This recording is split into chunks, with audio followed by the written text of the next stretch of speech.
J'ai du mal à trouver les mots, tellement je pense que je vous aime et tellement je suis fier de vous tous qui regardez ce message aujourd'hui ou qui êtes là dans cette salle. Est-ce que vous réalisez combien Dieu vous aime, lui, de façon incroyable, quelle que soit votre histoire, quel que soit votre passé, quelles que soient vos relations brisées, quels que soient vos échecs. On a tout ça dans notre catalogue de notre vie. Vieillissez un peu et vous en aurez des histoires comme ça. Comme Jacob, vous allez connaître des ruptures avec peut-être quelqu'un qui était votre frère, votre jumeau, votre jumelle, la personne de qui vous étiez le plus proche. Il a perdu sa relation avec Ésaü. Tout a tourné au vinaigre, ça s'est très mal fini. Ça finit avec des menaces. Puis après, il a été recueilli par Laban. Laban, il a beaucoup espéré en Laban. Laban, c'était un coach, c'était un mentor. C'est celui qui l'a accueilli à Charles de Gaulle. C'est celui qui, quand il n'avait rien, lui a chargé ses bagages. Sauf que ça a mal fini aussi. Et puis de relation en relation, on s'est dit peut-être que dans le mariage, peut-être qu'avec du love, peut-être avec la femme de ma vie, à celle qui est son amour, avec Rachel, sa bien-aimée sur qui il avait flashé dès le premier jour. Oui, ils sont restés ensemble jusqu'à la fin. Mais lorsqu'il a enterré Rachel, il n'avait que des regrets parce qu'ils se sont mal aimés. Et combien de fois dans nos couples, alors qu'on démarre si bien, on regrette des choses mais c'est trop tard. Et du coup, je lisais pour terminer ce dernier épisode de la série sur Jacob que tu as peut-être suivi, 4e et dernier épisode. Après, tu étais mon frère, après, tu étais mon modèle, après, tu étais mon amour. C'est sa relation cette fois-ci avec Dieu. Et une caractéristique dans sa relation avec Dieu, c'est la seule que Jacob ne va pas rater. Je ne sais pas si tu regardes ce message-là et si tu es toujours connecté, mais toi qui es dans la salle également, vous tous qui êtes plusieurs centaines en overflow, ne ratez pas vos meilleurs moments avec Dieu. Ces moments avec Dieu, ça a marqué la vie de Jacob. Il y a eu 5 grands moments avec Dieu. Ce n'est pas tous les jours que Dieu nous parle. Ce n'est pas tous les jours qu'on reçoit une présence de Dieu. Non, on ne va pas se mentir. Mais il y a des moments, il ne faut pas les rater dans ta vie. Épisode 4, tu étais, tu es et tu seras l'Éternel, mon Dieu. Moi, j'en profite pour dire que c'est un anniversaire pour moi parce que ça fait 20 ans. 20 ans d'une aventure incroyable qui est l'aventure MLK. Ça a commencé dans une toute petite salle qu'on louait à l'heure. Et je voudrais dire merci. Ouais. Merci à tous ceux qui, depuis le début, ont traversé les difficultés. Qu'est-ce qu'on a ri et qu'est-ce qu'on a pleuré. Qu'est-ce que l'on a dansé et parfois, quelquefois, on a dû être très silencieux. On a perdu des êtres chers et on a vu d'autres naître. Et c'est ça la vie. Mais dans tous ces moments-là, je me suis dit, qu'est-ce que tu retiens, Yvan? C'est que Dieu était là, Dieu est là et Dieu sera là. Il sera toujours là. S'il y a une relation dans ta vie qui est d'une fiabilité absolue, c'est la relation avec Dieu. Est-ce que tu connais Dieu? Est-ce que tu réalises combien Dieu te cherche et te poursuit? Grand 1, le premier moment où Dieu a voulu parler à Jacob, Jacob n'était même pas encore sorti du ventre de sa mère. En vrai, c'est un bébé miracle. Maman ne peut pas avoir d'enfant, maman est stérile. Mais il y a un homme qui s'appelle Isaac, qui est le papa de Jacob. Et Isaac prie pour sa femme. Tous les deux, ils se tiennent la main. Et alors que c'est des bédouins, on peut dire quel est le point commun entre eux et notre culture aujourd'hui? Ces personnes-là ont quelque chose que tu as peut-être une relation avec Dieu et l'autorité de dire « j'ai le droit de prier ». Et cet homme et sa femme vont se mettre ensemble et vont prier. Et vont dire « Dieu, on veut un miracle dans notre vie. Il va naître un bébé. » Pardon, pas un bébé, 2 bébés. Un bonus de Dieu. L'un s'appelle Ésaü, l'autre s'appelle Jacob. Et on lit juste ce verset où Dieu parle. Et l'Éternel va dire à maman, il va lui dire, écoute, il y a deux nations dans ton ventre. Verset 23. 2 nations. 2 peuples seront issus de toi et se sépareront plus tard. Dieu sait tout. Oui, Dieu sait tout. Et le plus grand, en fait, sera le serviteur du plus petit. Parce que Dieu va inverser les rôles. Celui sur qui on n'a pas parié, celui sur qui personne n'aurait misé. Dieu l'a vu depuis le début. Est-ce qu'il y a quelqu'un qui sait que normalement, tu n'aurais pas dû naître? Tu n'aurais pas dû venir à l'existence, tu n'aurais peut-être pas dû naître. Peut-être que tu es le fruit d'une relation qui n'aurait jamais dû avoir lieu entre un homme et une femme. Peut-être que tu n'as même pas été désiré. Mais dans le ciel, il y avait un Dieu qui regardait ce qui se passait et qui dit de ces millions de spermatozoïdes là, c'est lui que je veux. C'est elle que je veux. Et ça t'a donné toi. Toi qui dis que tu n'as jamais de chance dans la vie. Je peux dire la première course, tu l'as gagnée à 1 contre 1 million. Tu l'as gagnée parce que Dieu savait. Avant ma naissance, tu m'avais choisi, appelé par mon nom. Et il y avait déjà un chant de délivrance par rapport à toutes les galères que tu allais vivre dans ta vie. Dieu sait tout, mes amis.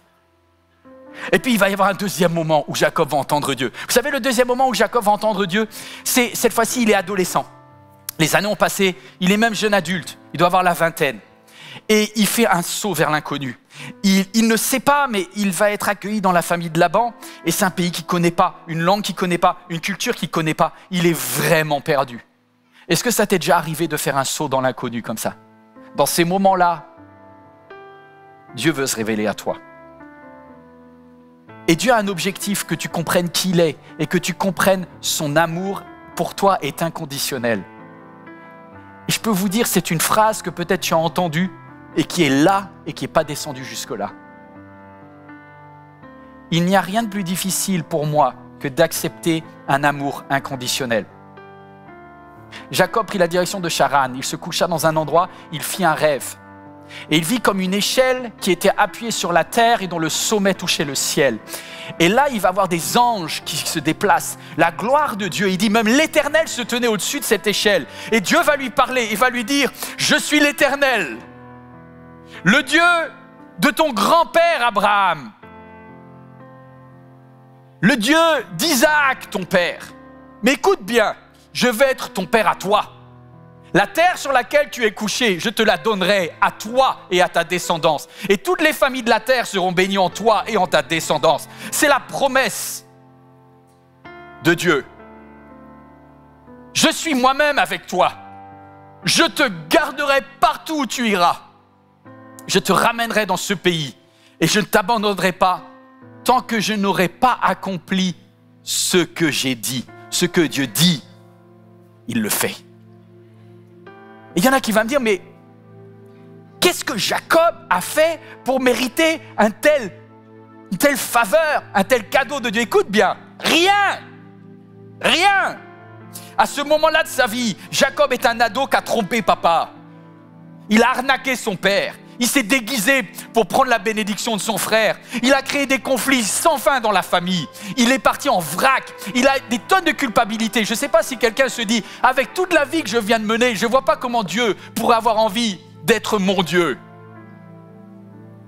Ce n'est pas Jacob qui demande, c'est Dieu qui demande. Il y en a qui disent, mais non, ce n'est pas possible.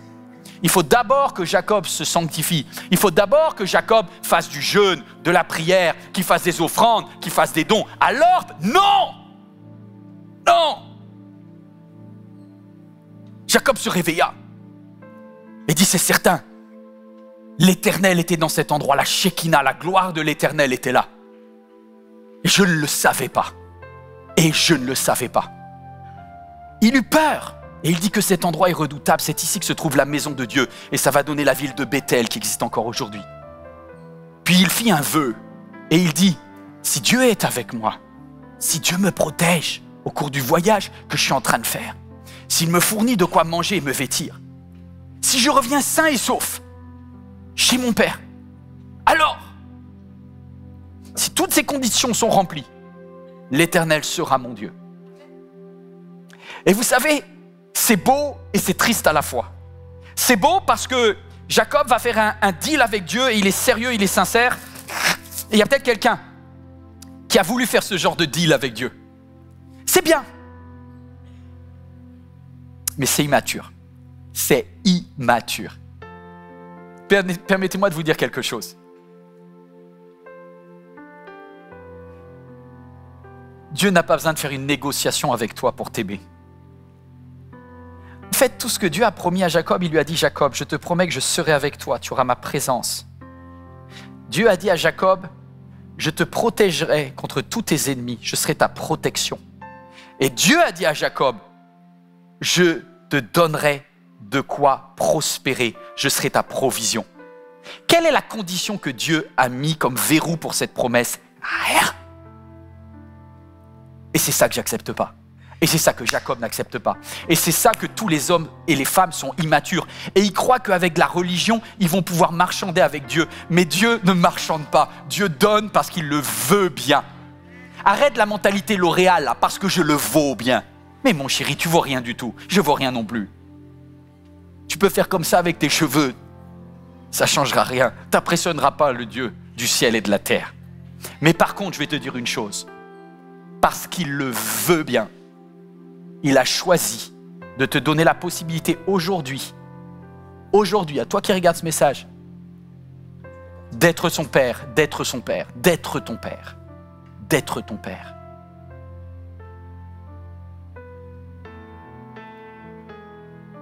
Et là, Jacob, cette nuit-là, se réveille et il se dit, mais si je ne mérite pas, comment je vais accepter? Il n'a jamais fonctionné comme ça. Écoute-moi bien. Pourquoi Jacob n'accepte pas? Parce que dans sa vie, il a toujours dû se battre pour obtenir quelque chose. Il y a quelqu'un à qui je dois parler et te dire ça. Toute ta vie, t'es une femme, mais t'es une warrior, t'es une guerrière, t'es un homme, t'es redoutable parce que la vie n'a tellement pas été facile avec toi, elle a été faite de trahison, que tu as pris cette habitude d'arracher ce que les gens t'avaient promis et qui t'ont pas donné. Et voici ce que Ésaü avait promis à Jacob, qu'il lui donnerait le droit d'aînesse. Mais le jour venu, non, il n'y avait plus rien. Et quelque part, Jacob a pris cette habitude, parce qu'il est rempli d'insécurité, de devoir prendre les choses qui lui ont été promises et qui ne lui ont pas été données. Et quand Dieu lui dit, mon amour pour toi est gratuit, Jacob, il sort le carnet de chèques et dit, combien je paye?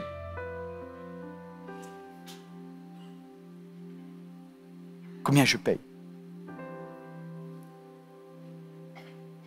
Écoute bien, Dieu t'aime. Quoi que tu aies fait, Dieu t'aime parce qu'il le veut bien. Je voudrais juste vous laisser entendre cette prière que Jacob aurait pu faire ce soir-là,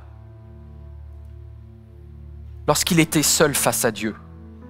Dieu, tu m'aimes, mais j'ai du mal à l'accepter. Regardez ça.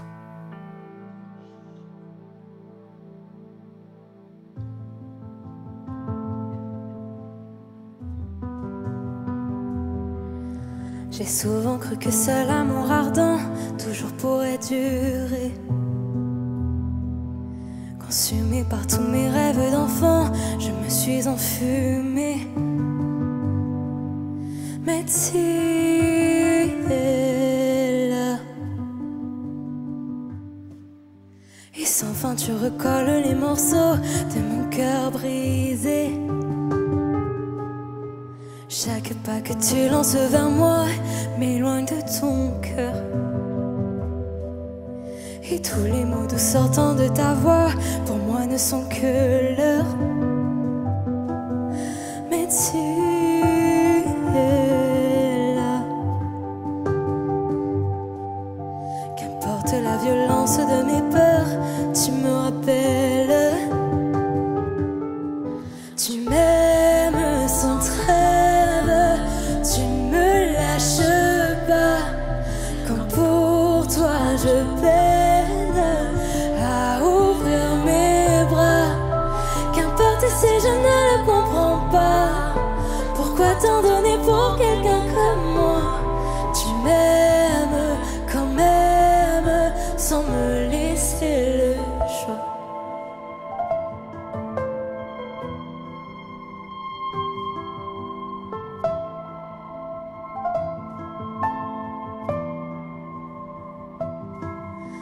Chaque pas que tu lances vers moi m'éloigne de ton cœur. Et tous les mots doux sortant de ta voix pour moi ne sont que l'heure. Mais tu es là. Qu'importe la violence de mes peurs, tu me rappelles. Tu m'aimes sans trêve, tu me lâches pas. Quand pour toi je peine à ouvrir mes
toi, tu auras toujours le choix d'aimer Dieu ou pas, mais lui t'aimera sans te lécher le choix.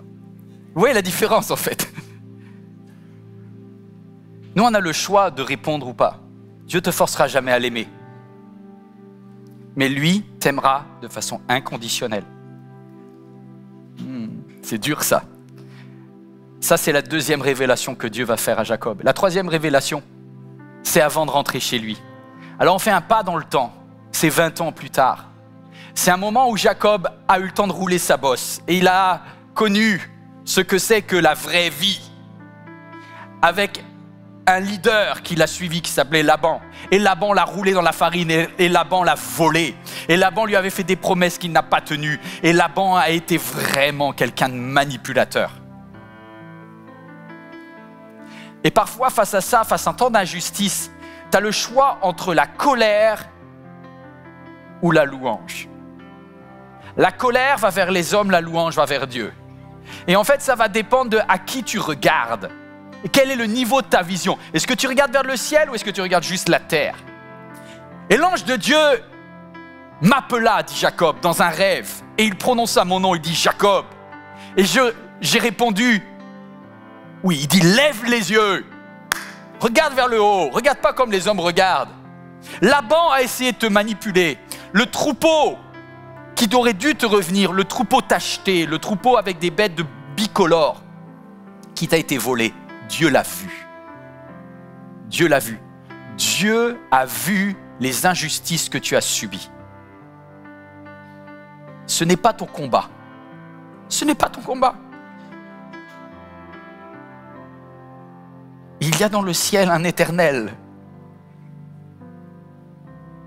qui a des armées d'anges qui sont là pour servir ceux qui choisissent le bien, qui choisissent la louange plutôt que la colère.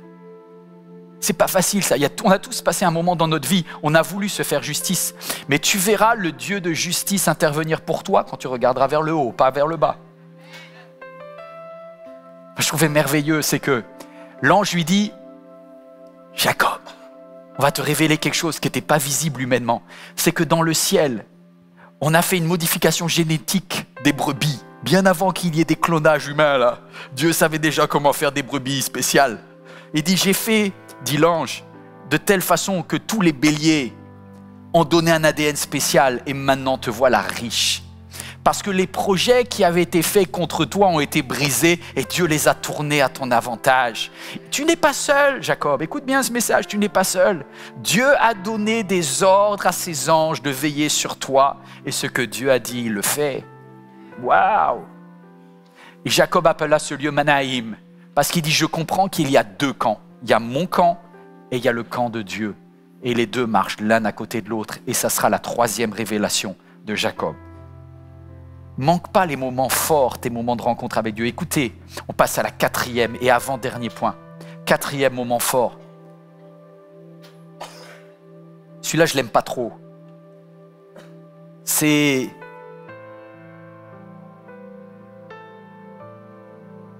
le moment de la maturité. Tu sais, ce que tu n'as pas voulu apprendre lorsque tu étais plus jeune, les refus d'obstacles, les refus de sauts, toutes ces leçons de la vie qui t'ont laissé des cicatrices dont tu n'as pas guéri. Un jour, Dieu te reconfronte à ça. Quatrième moment fort, avant d'affronter son passé. Dieu a bien dit à Jacob, tu reviendras dans ton pays et tu traverseras le Jourdain. Tu repasseras en Canaan, tu repasseras dans ta terre promise.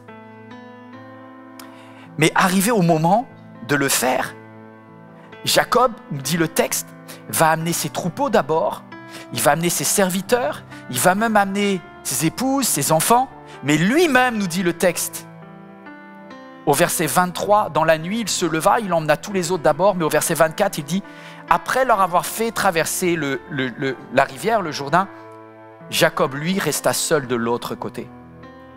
Et tu sais que Dieu t'aime, tu sais que Dieu est là avec toi, tu connais sa présence, tu connais sa protection, tu connais sa provision. Mais tu ne gères pas un dossier, un vieux dossier, dans lequel tu butes depuis le début. Quel est ce dossier Ésaü? Jacob a une trouille bleue de sa rencontre avec Ésaü. Surtout qu'il sait que Ésaü lui avait promis de le tuer. Et ce n'est pas 20 ans qui ont apaisé la haine de son frère. Dans sa tête, Jacob dit, c'est comme un bête, je vais rentrer dans mon pays et je vais y mourir. Et donc, il y a un décalage dans ta tête parce que d'un côté, tu as les promesses de Dieu et d'un côté, tu as la réalité de la haine qui est en face de toi. Et à ce moment-là, Jacob refuse de passer. Alors Dieu va lui envoyer un être spirituel. On ne sait pas, nous, d'après le texte, si c'est un ange, si c'est un homme, si c'est un ange, si c'est une Christophanie, si c'est une représentation de Christ dans l'Ancien Testament. Je ne vais pas faire le docteur en théologie là, c'est pas ça qui est intéressant. L'important, c'est quelle est la leçon que je retire. C'est qu'un homme envoyé par Dieu arrive et va se battre contre Jacob. Et comme il n'arrivait pas à le vaincre, ce texte est très étonnant.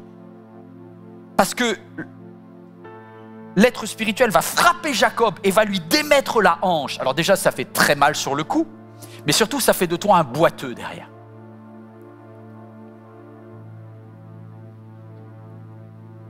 Pourquoi Dieu a permis ça? Je vais te dire pourquoi.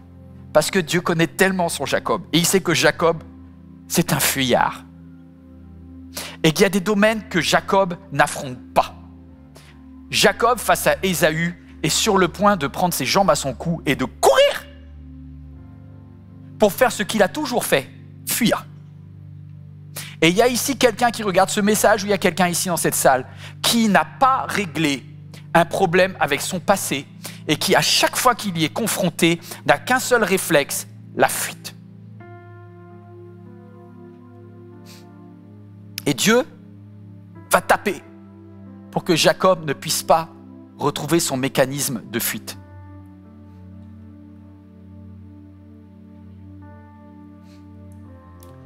Quel est ton nom? Verset 28. Demanda l'homme spirituel, l'ange, on ne sait pas trop qui. Et Jacob va répondre, mon nom? Ils se sont cognés toute la nuit. Hein. Il dit, mon nom, c'est maintenant que tu me le demandes. Mon nom, c'est Jacob. Jacob. Jacob, ça veut dire quoi?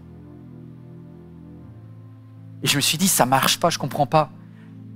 Si cet être spirituel vient de Dieu, Dieu lui a donné la feuille d'identité contre qui il combattait. Ben, ça m'étonnerait que l'ange n'ait pas eu le nom de qui était son opposant. Enfin, je veux dire, même dans un combat de boxe, tu connais toujours ton adversaire. Tu te renseignes un peu. Comment ça se fait que cet être spirituel demande à Jacob, quel est ton nom? Parce qu'en fait, il y a un problème de traduction. Parce qu'en hébreu, c'est quelle est ta réputation? Le nom, c'est l'identité au sens de la réputation. Et à ce moment-là, ce que cet être spirituel essaye de te dire à toi qui regarde, ce qu'il essaye de te dire, c'est que voici quelle est ta réputation. Ta réputation, c'est d'être Jacob, ce qui veut dire le talon, celui qui arrive après, celui qui traîne la patte, celui qui n'affronte pas les choses, celui qui ne lutte pas en face. Et là, je parle à quelqu'un parce que tu as la foi dans plein de domaines, mais peut-être que par rapport à la guérison et par rapport à la prière, tu dis ça, c'est pas fait, ça marche pour les autres, mais pas pour moi. Et Dieu, à un moment, va te ramener à affronter cette difficulté que tu fuis et que tu as du mal à affronter avec la grâce de Dieu. Peut-être pour quelqu'un, c'est les aspects financiers. Tu as une grande foi dans de nombreux domaines, mais d'un point de vue financier, là, quand ça touche à la dîme, les offrandes données à Dieu en premier, tu dis « Non, le mois, il est compliqué, là. » Et à chaque fois, tu passes des heures à réfléchir comment t'en sortir financièrement et tu n'arrives pas à lâcher ça et remettre ça entre les mains de Dieu. Il y en a d'autres, c'est vos histoires d'amour, hein, pardonnez-moi. Mais là, tu es à ta énième fois où tu démarres un couple que tu fais exploser. À chaque fois, au bout de quelques mois, soi-disant, tu dis « Non, mais je ne le sens pas, je ne sais plus trop, je pars. » C'est pas quoi? Tu n'as pas réglé ton passé, ma chérie. Ça n'a rien à voir avec cet homme que tu fréquentes. Ça a à voir avec toi et tes peurs. Parce que peut-être tu as été trahi la première fois. Et depuis cette première fois où ton premier amour t'a trahi, tu es systématiquement dans un schéma où tu dégages afin de ne pas avoir mal. Et tu prends la fuite. Mais cette fois-ci, Dieu dit, je vais te taper la hanche. Parce que c'est le temps de la maturité. C'est le temps de la maturité. Si tu veux un déblocage spirituel, il va falloir que tu puisses lutter. Et Jacob va lutter contre l'ange. Et le verset à la fin est très étonnant. Il nous dit que Jacob va dire « J'ai lutté contre l'ange de Dieu ». Et l'ange va lui dire « Et tu as été trouvé vainqueur ». Quoi? Pourquoi l'envoyé de Dieu a laissé gagner Jacob? Pour que Jacob comprenne que si tu es capable de gagner contre un ange de Dieu, que peut te faire un homme? Si tu es capable de lutter avec Dieu, à combien plus forte raison tu ne dois pas avoir peur de cet examen? Puisque tu as été capable d'être avec Dieu, n'aie pas peur et traverse ta rivière et tes peurs. Ah, c'est dur ça. Moi, j'aime pas cette leçon. Moi, je vais vous dire, oh, vieillissez et vous serez confrontés à des trucs que vous avez mis de côté. Moi, j'ai toujours un souci avec la souffrance. Bon, déjà, aucun être humain aime la souffrance. Moi, je suis un peu hypersensible aussi. Et je me rappelle qu'un jour, Dieu a permis que je suis vulnérable avec vous, je suis vrai, mais il y a une situation qui m'a tellement marqué dans ces 20 ans de l'église MLK. Une fois, il y a un enfant très jeune, très très jeune, qui est décédé accidentellement. Et j'ai eu sa maman, cette femme, et le papa, cet homme, en train de hurler au téléphone. Et pour me dire, Pasteur Yvan, notre fils, c'était horrible, horrible.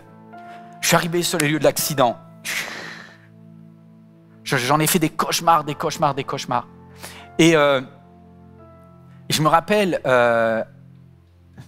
on voulait pas croire, on rêvait de la résurrection.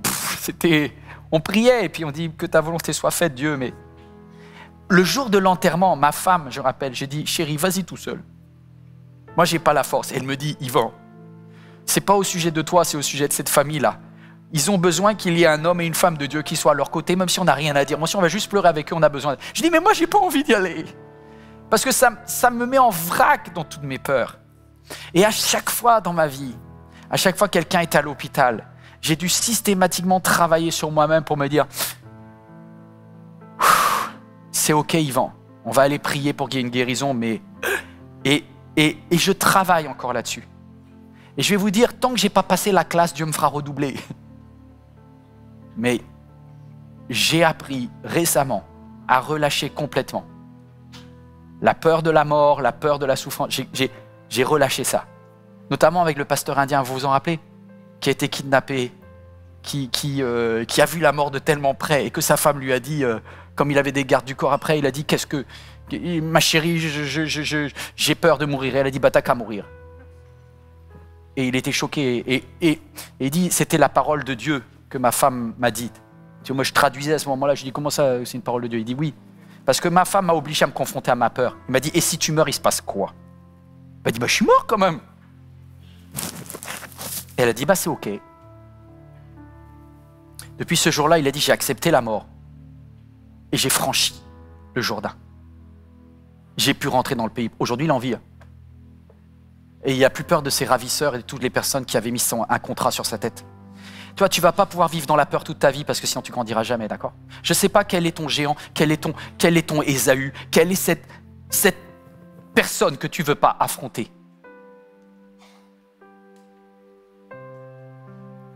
Et Jacob, en boitant, se releva et dit, si je suis vainqueur, j'appellerai ce lieu Péniel, ce qui veut dire j'ai vu Dieu face à face.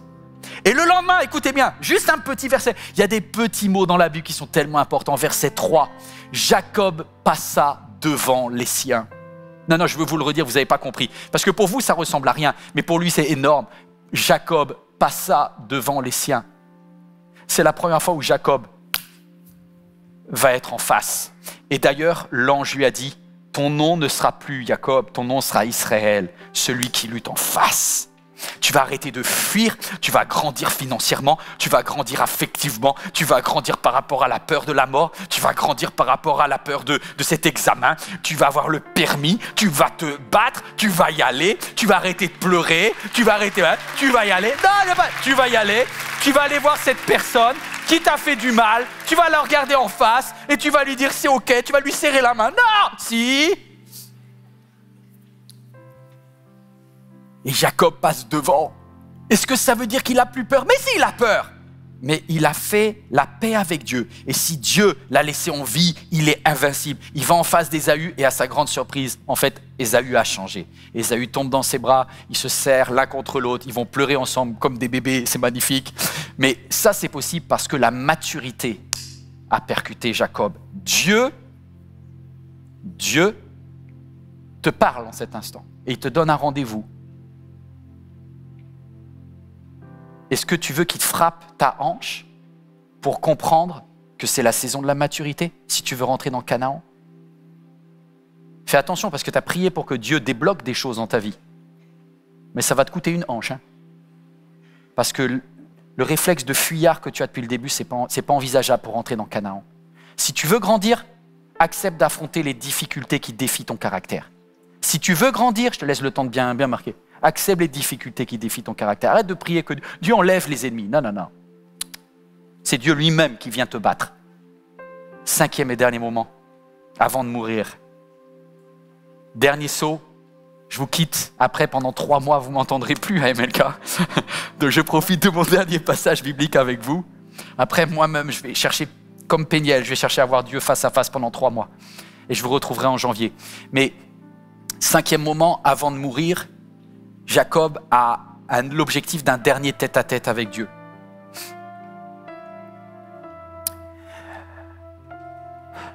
Qu'est-ce qui s'est passé?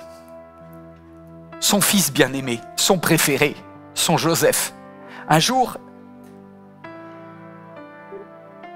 ses frères ont ramené une tunique remplie de sang devant le papa Jacob. Jacob, il a vu ça et ils lui ont dit « Ton fils Joseph s'est fait dévorer par des bêtes sauvages. » Ce jour-là, la lumière s'est éteinte dans les yeux de Jacob. Ce jour-là, Jacob a pleuré tous les larmes de son corps. Ce jour-là, il a pris 10 ans en 1 minute.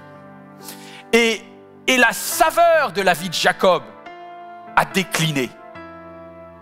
Les années ont passé, les garçons ont grandi, les frères sont devenus des grands adultes, et un jour, ils meurent tous de faim.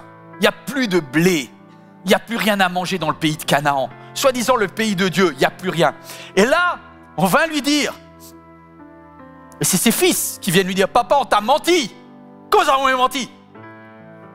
Ben oui, en fait, Joseph, il n'a pas été tué. On l'a vendu comme esclave en Égypte. Vous avez fait ça? Oui, mais attends, papa. Attends, papa. Ce qu'on avait prévu en mal, Dieu l'a changé en bien. Et alors qu'on l'a vendu comme esclave, le garçon, là, il est devenu premier ministre. Il est numéro 2 après Pharaon. Et il vient te dire, papa, viens, on a de la nourriture pour toi. Et à ce moment-là, vous ne comprenez pas parce que vous êtes trop jeune. Mais quand tu dis à un vieux qui doit quitter sa maison, même si c'est une ruine, il dit, je ne vais pas dans l'EHPAD. Ici, c'est ma maison. On ne bouge pas. Et donc, Dieu va lui parler une dernière fois. Et c'est la dernière fois que Dieu va parler à Jacob. Dieu s'adressa à lui, et une tête têtue, là, dans une vision nocturne, et lui dit, Jacob, Jacob. Oui, répondit-il, j'écoute. Je suis Dieu. Le Dieu de ton père. N'aie pas peur de te rendre en Égypte. J'y ferai de toi un grand peuple. Moi-même, je t'accompagnerai en Égypte.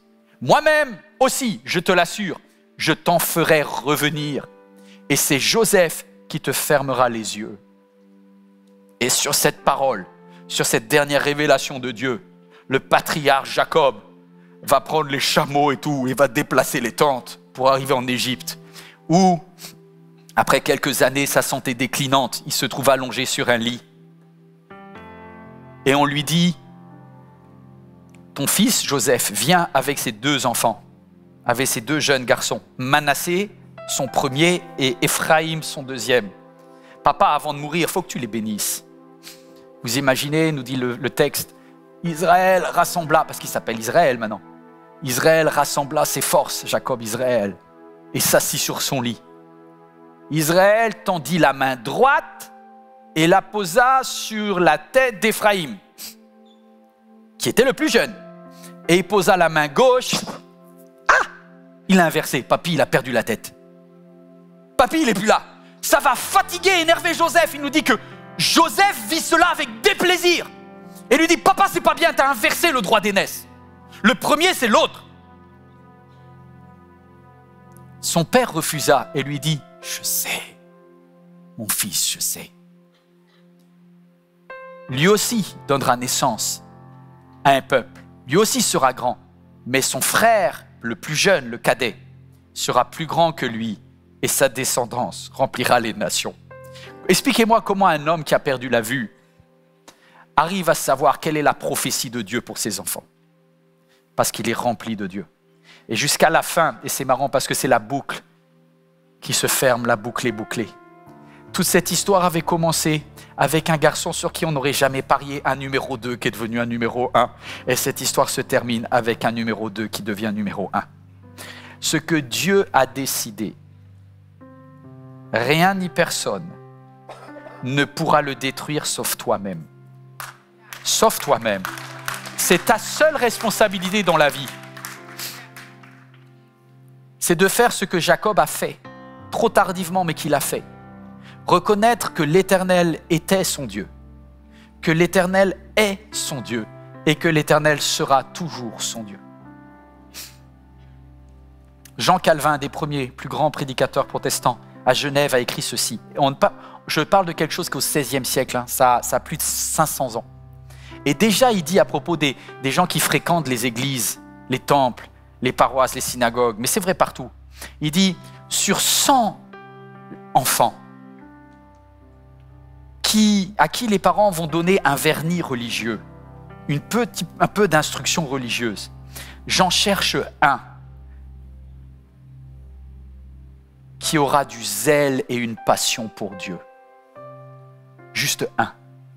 Moi, je cherche aujourd'hui, parmi toi qui regarde ce message, vous êtes quelques milliers, ou quelqu'un dans la salle, ou quelqu'un en overflow, qui est celui qui dit « Je ne te laisserai pas partir jusqu'à ce que tu m'aies béni. Je fais un pacte avec Dieu.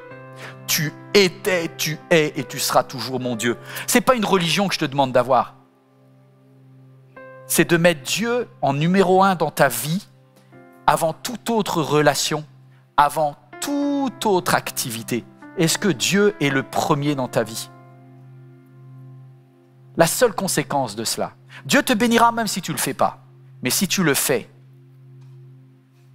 tu vivras ce que c'est que la faveur de Dieu sur ta vie dans une dimension inexistante jusqu'à aujourd'hui. Jusqu'à existante. Et Jacob va donner un avertissement. Il fait venir Ruben. Il dit, Ruben, toi qui étais mon aîné là, toi qui étais mon grand, Dieu a vu ce que tu as fait. Ça, c'est en vrac. Maintenant, Ruben, écoute bien. Repositionne Dieu en numéro 1 dans ta vie, sinon tu vas échouer. Toi maintenant, Lévi, viens là, Lévi. Lévi, viens là. Siméon, allez, viens là. Votre colère là, votre vengeance, votre violence là. Laissez tout ça à la poubelle, mettez Dieu en premier dans votre vie. Et toi, Nephtali, Azer, Zabulon, venez. Isaacar, venez. Mettez Dieu en premier dans votre vie, dans tous les domaines de votre vie. Quand vous êtes ado, quand vous êtes jeune adulte, quand tu es papa, maman, quand tu es divorcé, que tu es marié, que tu es endeuillé, tu mets Dieu en premier. Wow. Il posa sa main sur chacun d'eux, il les bénit. Je voudrais vous bénir en terminant ce message. Que la faveur de Dieu soit sur votre vie. Et je vais demander à Yann Antonio, regardez bien ceci, c'est fort parce que je suis fier d'avoir dans l'église MLK des jeunes qui font des choses que je ne peux pas faire et qui complètent tellement la couleur de Dieu dans tous les sens et dans tous les arts.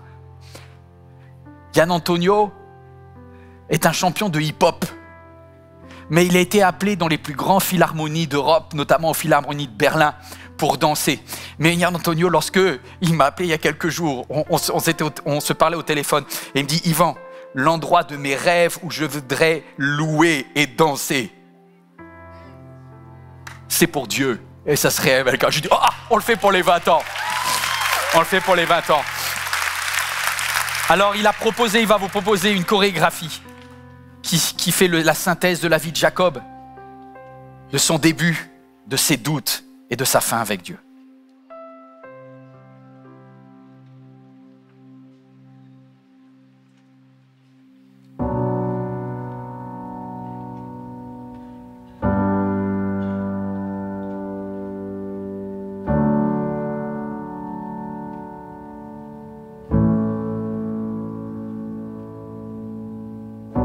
Spirit, lead me where my trust is without borders. Let me walk upon the waters wherever you would call me. Take me deeper than my feet could ever wander, and my faith would be made stronger in the presence of my Savior.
Tu es et tu seras toujours l'Éternel, mon Dieu.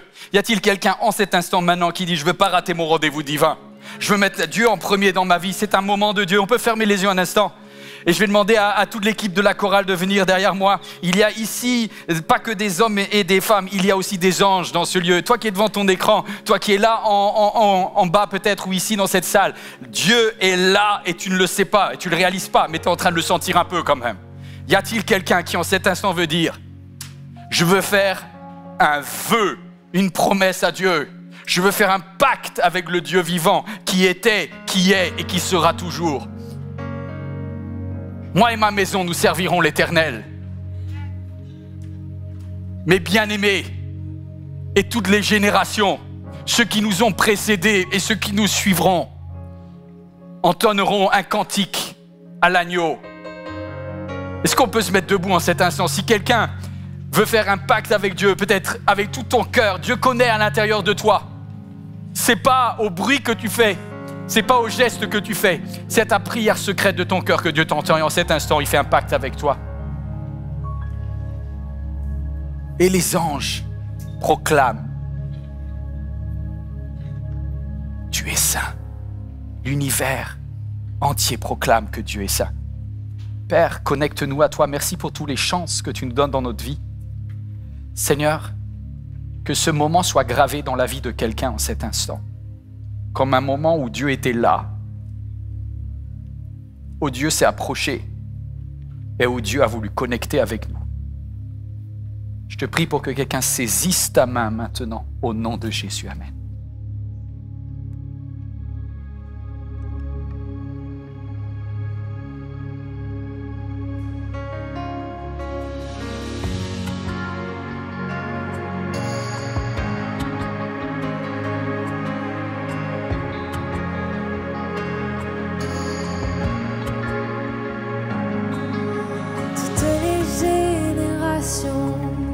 Devant lui prosterner, entonnent ensemble un cantique à l'agneau.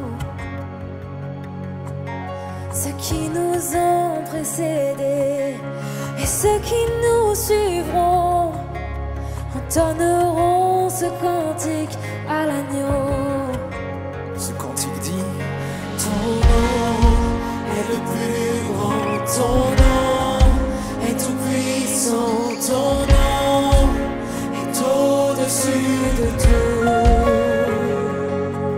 Puissance, autorité, royaume et dignité, ton nom est au-dessus de tout.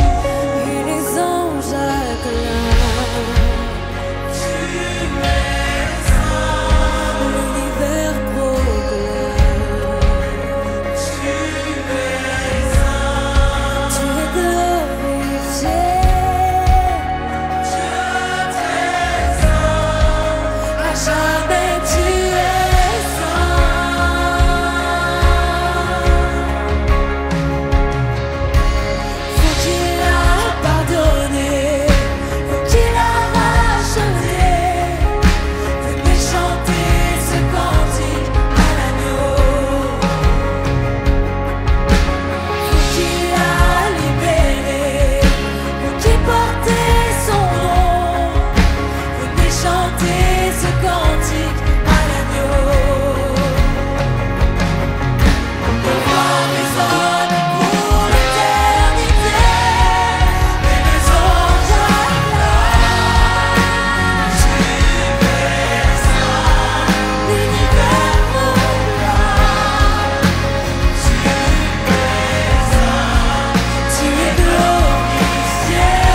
Non, reste là, Laurine.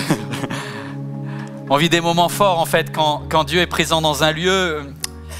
C'est difficile de ne pas le ressentir. Et je voudrais remercier tous ceux et celles qui, depuis 20 ans, ont cru dans cette aventure de foi, dans cette aventure de foi, dans tous les détresses et dans toutes les joies. Merci pour tous ceux qui ont soutenu avec leur temps et qui avaient été bénévoles, qui avaient servi dans un domaine et qui ont le désir aujourd'hui de le faire encore. Aidez-nous, cette équipe n'est pas complète, il manque toi. Et puis, pour tous ceux et celles qui servent Dieu, et c'est un ministère par les finances, en donnant chaque mois régulièrement leurs dons, leurs dîmes et leurs dons. Merci, jeveuxdonner.fr. Si tu veux rejoindre cette aventure, fais-le. Viens bâtir avec nous un royaume d'amour, pas un royaume de guerre, un royaume d'amour, où on parle de qui est Dieu et comment il veut connecter avec chaque homme et chaque femme. Et avant de vous quitter, parce que le temps passe, je voudrais honorer 2 personnes qui ont bâti avec moi depuis le début, c'est Christian et Christophe. Venez. Bonjour. Wow. Bonjour tout le monde. MLK, c'est une aventure collective. C'est fait, il fallait un Breton et un Camerounais. Il fallait un bout d'Europe, un bout d'Afrique, un bout de... Aujourd'hui, merci aux îles et merci à l'Asie de nous avoir rejoints. Et juste un souvenir, Christiane, il y en a tellement. Il y en a beaucoup, mais je pense que le premier, le plus frais, c'est une question extraordinaire que tu m'as posée, Yvan, au tout début. C'était « Quelle est ton église rêvée ?» En 2004. Oui, en 2004. Et ce que j'ai répondu à Yvan, c'est que je voulais une église où il y ait toutes les nationalités, toutes les couleurs, toutes les cultures, où on se sente bien, on se sent accueilli, où il y a de l'amour, de la grâce, de la énième chance. Il faut savoir que moi, j'ai été élevée dans la religion catholique. Et une église aussi où il y a de la convivialité, où on vient pas juste pour un instant de culte, mais où on tisse des liens aussi entre les personnes. Et avec les ambassades, on voit avec la taille aujourd'hui que c'est ce qui continue à être poursuivi. Et voilà. Et le moment où j'ai compris ça, qu'on y est arrivé, c'est quand tu as, lors de l'inauguration 2022, tu as eu cette interview avec la fille de Martin Luther King. Bernice et tu as rappelé le rêve de Martin Luther King. Et j'ai dit merci Seigneur, merci, parce que tu nous permets de voir ça. Bien sûr, il y a eu beaucoup de travail, beaucoup de challenges, on va dire. Mais merci Seigneur. Et je voudrais vraiment vous encourager tous et toutes, parce que le Seigneur fait toutes choses belles en son temps. Amen. Donc, gardez foi en lui, tenez ferme, vraiment, surtout quand il y a la tempête. Ne lâchez pas sa main, s'il vous plaît. Amen. Amen. Papa Christophe, le mot de la fin pour toi. Oui, une grande aventure. Mais il y a une chose qui m'a marqué. Alors qu'on a commencé tout petit, je me rappelle encore du premier baptisé Laurent. Et il y a quelque temps, j'ai observé que dans la séance de baptême, il y avait plus de 100 personnes. Mais qu'est-ce qui s'était passé? Et depuis ce moment-là, tous les 2 mois, il y a plus de 100 personnes. On réalise la bonté de Dieu. Une aventure qui a fait connaître à beaucoup de personnes qui est Jésus. Comment ne peut-on pas se réjouir? Et je sais, j'ai cette conviction que ce n'est pas fini. Amen. C'est pas fini et que Dieu a encore beaucoup de choses à faire. Et comme le disait Yvan, chacun de vous est invité à cette grande œuvre et nous allons être étonnés par Dieu. Amen. Il y a un texte qui me plaît dans la Bible, c'est lorsque Samuel dit « Jusqu'ici, tu nous as secourus ». Amen. Ce qui témoigne de la fidélité extraordinaire Amen. de Dieu. Et jusqu'ici, il nous a secourus et tous les chemins qu'on aura encore à faire, il sera à nos côtés. Merci. Amen. On fête les 20 ans. On fête les 20 ans aujourd'hui. Est-ce que pour faire plaisir à papa Christophe, papa, regarde tes enfants. Est-ce que tu es père d'une tribu nombreuse? Tous ceux qui un jour ont pris leur baptême ici à MLK, peut-être il y en a dans la chorale d'ailleurs. Levez la main si jamais vous avez pris. Oh, regarde ça papa. Le nombre de personnes partout. Alléluia. Vous savez ce qu'il faut dire dans ces cas-là? Mon âme bénit l'Éternel. Il faut danser papa. On va danser. Est-ce que vous êtes prêts à chanter Praise? Est-ce que la chorale on est prêt? Allez, on va y aller.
reste au contrôle.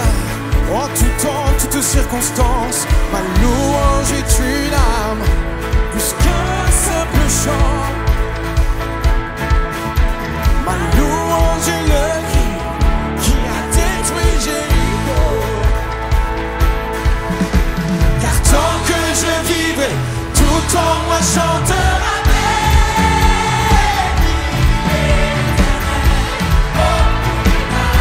Je chanterai.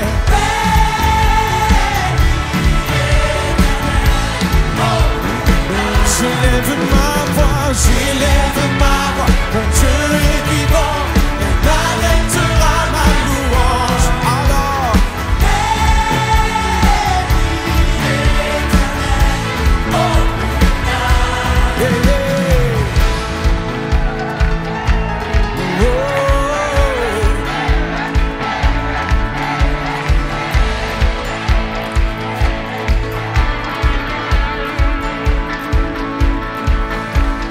ton autorité, ta majesté, pour ta victoire, oh Dieu, je te louais, pour ta fidélité, ta sainteté, et pour ta puissance, oh Dieu, je te louais.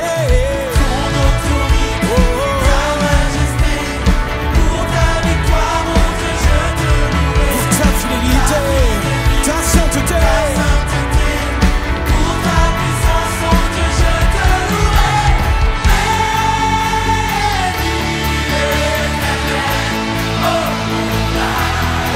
Plus fort.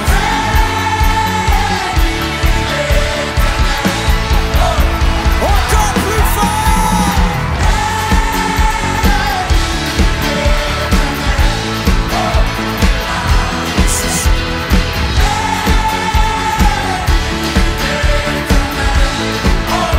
J'élève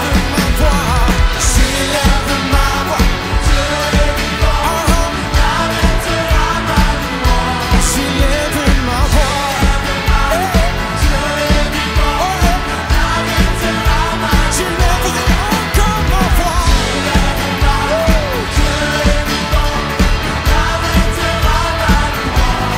Alors,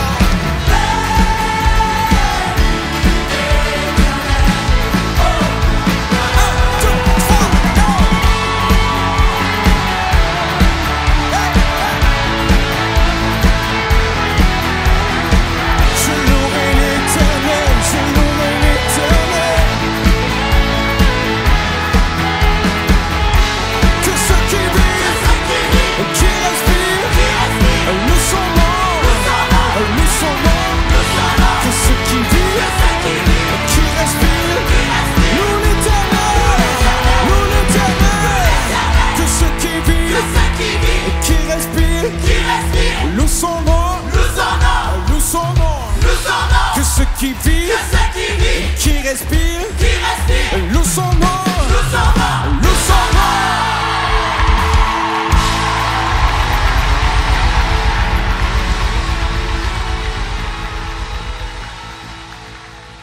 Cette vidéo t'a parlé? Clique sur j'aime. N'oublie pas également de t'abonner et de déclencher les notifications. Si cette vidéo t'a touché, elle peut aussi faire du bien à ceux qui t'entourent. Prends 5 minutes pour la partager à un proche ou à un ami qui en aurait besoin.